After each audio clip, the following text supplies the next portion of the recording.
I stopped trying to be the perfect mother, and here's why. First of all, I am a human being just like everyone else, and I'm really hating it that in today's day and age, it feels like a stigma. Mothers are like, oh, you're a mother first. No, I am a human being first, and this is my first time living as well, and I cannot be perfect at everything. Even if I am a mother, I am learning just as my children are learning how to grow up. They're learning how to become human beings. I'm learning how to be a better mother. There's so much pressure and there's so much judgment around mothers who put themselves first, around mothers who are being slightly ignorant. I'm not saying ignorant as to let your child starve. Being a bit more selfish when it comes to themselves, when they realize that regardless of what is going on, I am growing up, I am growing older as my children are growing up. And it would be such a shame for me to just put them always first and forget about me, because as they are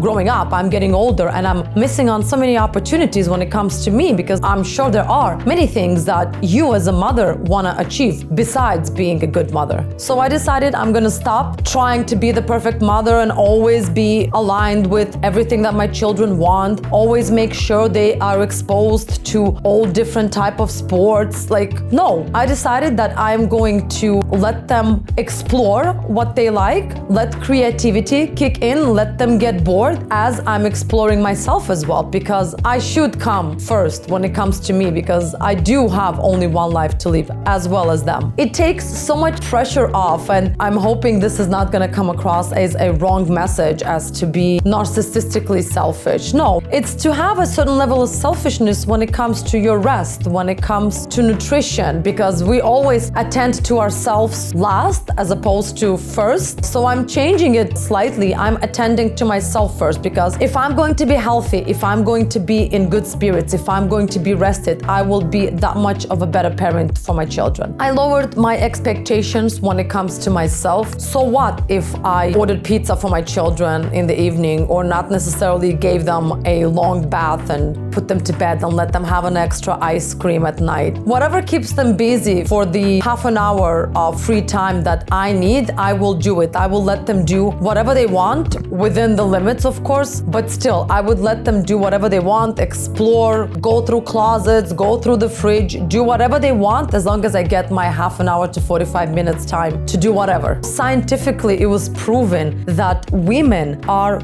exhausted mentally, emotionally, spiritually. Motherhood exhausts us. And when you look at it from a different perspective, human beings, generally us, we are the only one in the animal kingdom that attend to our children that much. We don't give them room to breathe, to actually grow and develop and make mistakes and trip on their own. We want to make sure that we're always there to catch them, which is not always the best approach to motherhood. Calculated risks. This is one of the very important points when it comes to raising your children. First of all, it's going to give you a breather, because as you're watching your children, you can be doing something else. You don't need to be catching them all the time. They need to scrape their knees here and there. They need to fall. They need to learn. This is the only way for them to grow and develop into stable human beings, because you are not going to be always there to catch them. By being the perfect mother, you are creating unrealistic expectations of your children that you will always be there, which is definitely not the case. You never know what tomorrow brings, and by teaching your children to be independent and not to always rely on you, it's a lifelong lesson that they will thank you for later. You're going to have that much more of an authentic connection with your children, because they will see you not as this superhuman. They will see you as a tired mother, especially if you're a single mother, as a parent who goes through struggles just like they do throughout the day, but still manages to attend to them. It's going to bring them much closer to you, because they will understand that everyone is flawed. No one is perfect. There is going to be less judgment, because their expectations of you are going to be lowered, and they're not going to expect of you to always jump and help them at whatever they need. They will have this kind of idea that not everyone's perfect, not everyone is always gonna be there for me, not everyone is gonna always help me, so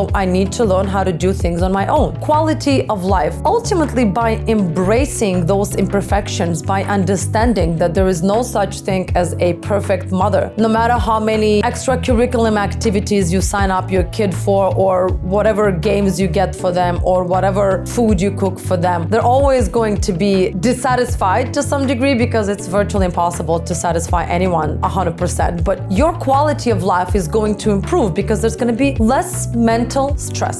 So let go of that pressure. Take a deep breath. Your children don't need a perfect mother. They need a mother who is mentally stable and rested and can actually put up with their tantrums. For that, you need to be putting yourself first in order to be able to put them first. Please do comment what kind of an imperfect mother you are. I want to hear from you, and I will see you in my next video.